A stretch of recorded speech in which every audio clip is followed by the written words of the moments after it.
les parlementaires, mesdames et messieurs, en vos grades d'égalité, chers amis de l'enseignement français à l'étranger. Alors c'est avec une émotion toute particulière que je prends la parole ce soir, la quasi première fois depuis que j'ai été nommée ministre d'un gouvernement dont on ne sait quelle sera la longévité, mais vous pouvez savoir quel est l'engagement, quelle est la passion,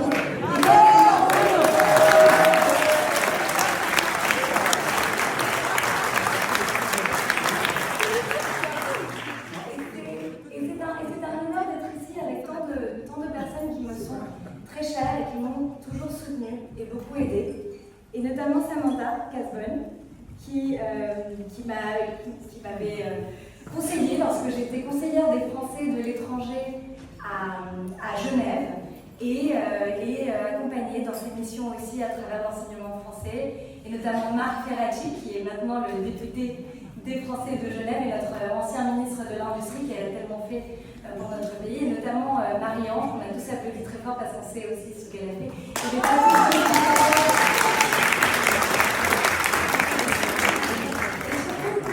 Chers élus, je ne vais pas citer tous les élus d'Amérique latine, tous les élus que je connais, tous les élus qui me sont chers, les conseillers du commerce extérieur de la France, les CCI, les institutions, bref. Vous êtes tous là parce que nous représentons un écosystème important des Françaises et des Français de l'étranger. Alors pour nous c'est une évidence, mais ça l'est un peu moins lorsque vous entrez de plein jet dans le débat public français, lorsque vous dites en fait c'est important les Français de l'étranger. En fait ce sont nos meilleurs ambassadeurs, avec évidemment nos ambassadeurs que je salue par la même occasion, mais ce sont nos ambassadeurs sur le terrain. Non, je ne vais pas me lâcher. Mais sachez que pour moi, le fait d'avoir ce portefeuille français de l'étranger qui est souvent accolé derrière une liste de beaucoup d'autres choses, c'est le portefeuille que je porte dans mon cœur et pour lequel je suis vraiment fière. Bravo!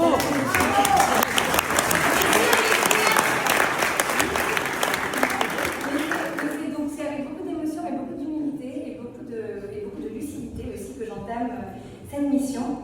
Et donc je veux vous le dire, vraiment avec toute la simplicité qui m'est propre, je suis à vos côtés, je suis disponible. On est en train de constituer une équipe, ça devra être prêt très rapidement. Je me tourne vers Marie, ma nouvelle directrice de cabinet qui vient d'être nommée, et vers qui vous pouvez tous... Bravo Marie. Et donc que vous sachiez que nous sommes à votre écoute et que nous sommes là surtout pour porter vos sujets et pour aider, pour contribuer à ce travail qui est un travail collectif et que chacune et chacun d'entre vous, à votre niveau, dans vos géographies, dans vos régions, vous incarnez. Donc je vais rappeler ce que Olivier a dit mieux que moi, mais en 1975, le sénateur Jacques Habert, et donc c'est vraiment important d'être ici au Sénat, a créé justement cette ANF, une belle et audacieuse initiative qui est dans un contexte de fort développement des écoles françaises. Et voilà, bon, après j'arrête avec les mots personnels, mais je voudrais quand même saluer Nicole Domino, qui a créé le lycée français de Saint-Domingue, qui est une de cette communauté, et en fait je veux dire, je suis très contente de ce portefeuille que j'ai aujourd'hui, parce qu'il allie francophonie et français de l'étranger.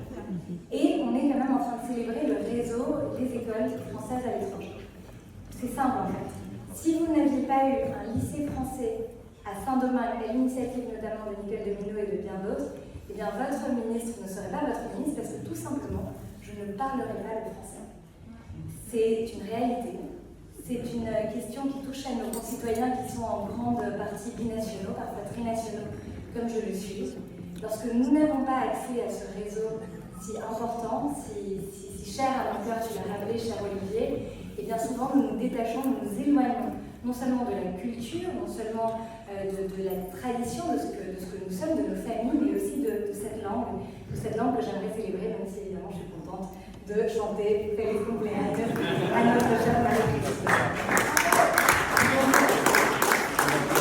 L'ANF a permis à de nombreuses écoles de voir le jour, et ça c'est important de le rappeler, c'est important de rappeler la particularité de ce réseau qui est aujourd'hui questionné, qui est aujourd'hui en chantier, et je sais que beaucoup d'entre vous êtes particulièrement engagés et portez ces sujets et les connaissez du bout des doigts.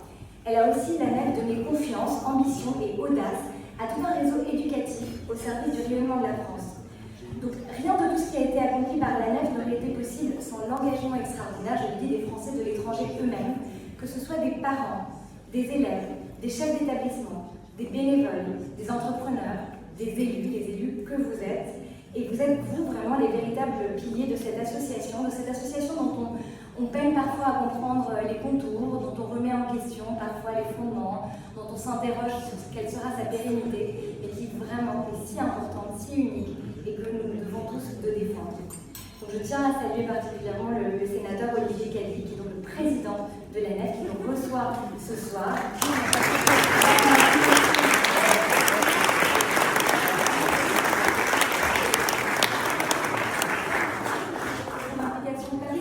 Sur le terrain, pour sa compréhension fine des réalités de l'enseignement français à l'étranger. Et donc les chiffres sur la nef parlent d'eux-mêmes, et je vous promets, j'en citerai pas trop. En 2024, la nef garantissait encore 20 prêts directs, représentant un total de 20 millions d'euros, et 16 prêts indirects pour 145 millions d'euros supplémentaires. Et on sait que par les temps qui courent l'argent, il faut quand même savoir où aller le chercher.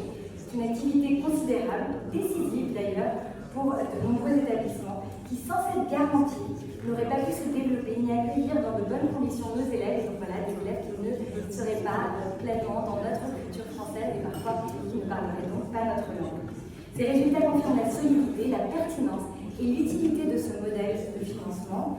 Et même si depuis 2021, la mission de garantie a été reprise dans un cadre nouveau, celui de la COFAEG, avec les acronymes, la Commission sur l'octroi de la garantie de l'État mise en place à l'initiative du Trésor, je l'acronyme assez difficile à prononcer.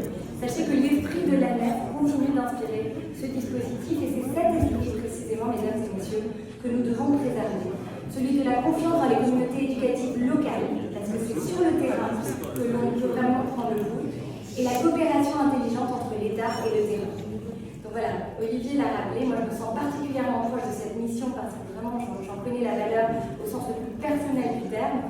En plus d'être élève et d'avoir fait vraiment toute ma scolarité depuis la toute petite section maternelle jusqu'à la terminale, jusqu'au bac, et donc là être venue pour la première fois en France à 18 ans.